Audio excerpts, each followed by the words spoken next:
Halo adik, ulang lek, ulang lek. Assalamualaikum warahmatullahi wabarakatuh. Hari ini adalah hari ke-17 kita memasak puasa Abi Muhyiddin Arafah. Kurang satu minggu lagi. InsyaAllah mudah-mudahan semua dapat kita. Amin. Takrahu syai'an. Mungkin saja kamu tak suka kepada benda itu yang mungkin itu tak sukanya kamu mendatangkan kebaikan kepada kamu. Mungkin kita diduga oleh Allah Subhanahu wa taala dengan kemiskinan, kekurangan di dalam harta.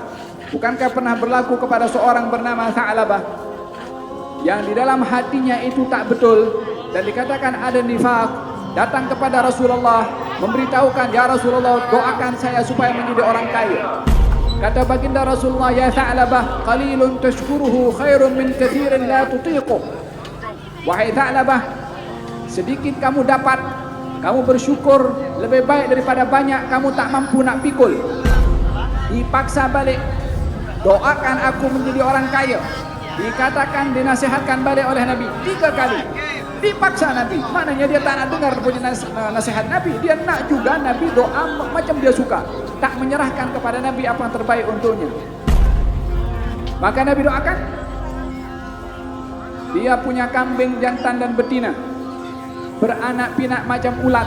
Itu ulat kalau beranak pinak sekali banyak. Sehingga Tha'labah yang kebiasaannya kerap datang kepada Rasulullah di masjid, dah mula sibuk dengan kambingnya, maka dia datang di waktu malam sahaja karena zuhur dan asar sibuk urusan kambing. Kambing mulai banyak, maka maghrib dan isya pun tak datang, kecuali Jumat sahaja, dah mula berkurang. Kambing makin banyak hatta mala al-wadi, yakni memenuhi di antara 2 lembah gunung. Kambing Tha'labah, Jumat pun tak datang. Tiba 1 tahun, giliran untuk memungut zakat. Nabi hantarkan 2 orang untuk mengambil zakat daripada Tha'labah. Maka ketika datang Tha'labah, awalnya Tha'labah ketika bagi tahu kepada Rasulullah, kalau aku berada, aku kaya, aku akan tolong, aku akan bantu, aku akan sedekah, aku. Dia punya planning. Tapi tak ada kesungguhan. Tiba musim zakat 1 tahun, datang utusan daripada Rasulullah. Kemudian diberitahukan kepada Tha'labah untuk mengeluarkan zakat. Setelah ditunjukkan bukti kalau 2 orang ini diutus oleh Rasulullah, dia mengatakan ini adalah umpama jizyah. Apa itu jizyah? Tax yang ditetapkan kepada orang bukan Islam. Sudah mengatakan zakat macam dengan jizyah. Imannya tidak kuat. Zakat untuk orang beriman, jizyah untuk orang tidak beriman. Dia pun sudah memutar-belitkan antara zakat dengan jizyah. Dia kata, kamu pergi ambil yang lain dulu, lepas tu datang pergi tempat aku. Tertanam di dalam hatinya kedekut. Pasal apa? Kambingnya sudah mula banyak. Kalau 400 kambing baru 4 ekor kambing, 4.000 kambing 40 kambing. Kalikan terus naik ke atas, semakin banyak kambing yang akan dikeluarkan. Tha'labah berpikir 100 kali nak keluarkan kambing sebanyak itu. 2 sahabat Nabi patah balik setelah mengambil dah zakat daripada yang lain. Jumpa dengan Tha'labah, dia kata, aku nak fikir lagi. Balik jumpa dengan Rasulullah tanpa membawa zakat daripada Tha'labah karena tidak diizinkan oleh Tha'labah. Daripada jauh Nabi nampak orang itu berjalan kepada Rasulullah dan tidak melihat banyak kambing.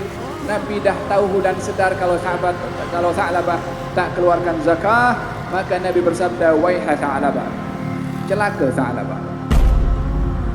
Awalnya masa miskin, dia minta kaya. Nabi kata, sedikit kamu syukur lebih baik daripada banyak kamu tak mampu nak pikul. Bukankah dalam kemiskinan bersyukur kepada Allah walaupun susah lebih baik daripada keadaan yang dia tiba waktu untuk mengeluarkan yang diwajibkan oleh Allah, maka dia tak mengeluarkan juga.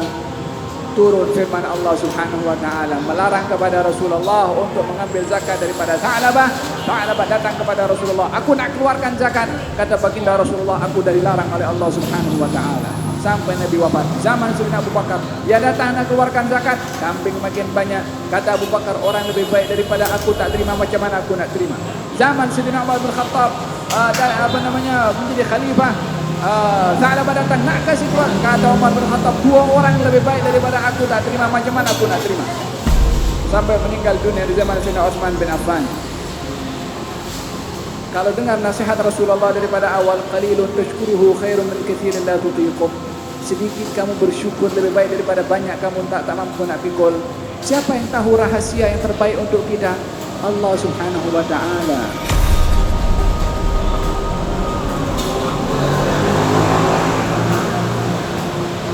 Malaikat maut jumpa kita 4 tanda. Contohnya marah ke aku, ni adalah hadis. Pertama, malaikat maut jumpa kita, dia rabunkan mata kita. Siapa dah pakai cermin mata, standby lah dekat dengan mati. Yang kedua, malaikat maut jumpa kita, dia tinggalkan tanda atas arahan Allah. Ini bukan atas arahan sesiapa, bukan atas arahan YB ke menteri ke siapa manusia mana ke.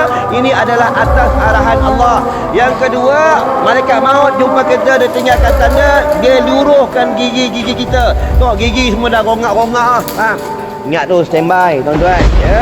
Yang ketiga, malaikat maut jumpa kita, dia putihkan bulu-bulu. Tengok janggut putih dah, rambut putih dah, dah dekat dengan mati lah, nak balik ke dalam kubur. Duduk dalam kubur ni macam ni sampai kiamat. Kalau dia orang soleh, beruntunglah jasad tak makan di ulat. Tapi kalau dia melanggar perintah Allah, dia punya jasad, dia punya tubuh, dia العالمين والصلاة والسلام على سيدنا محمد وعلى آله وصحبه أجمعين. اللهم بارك لنا فيما بقي من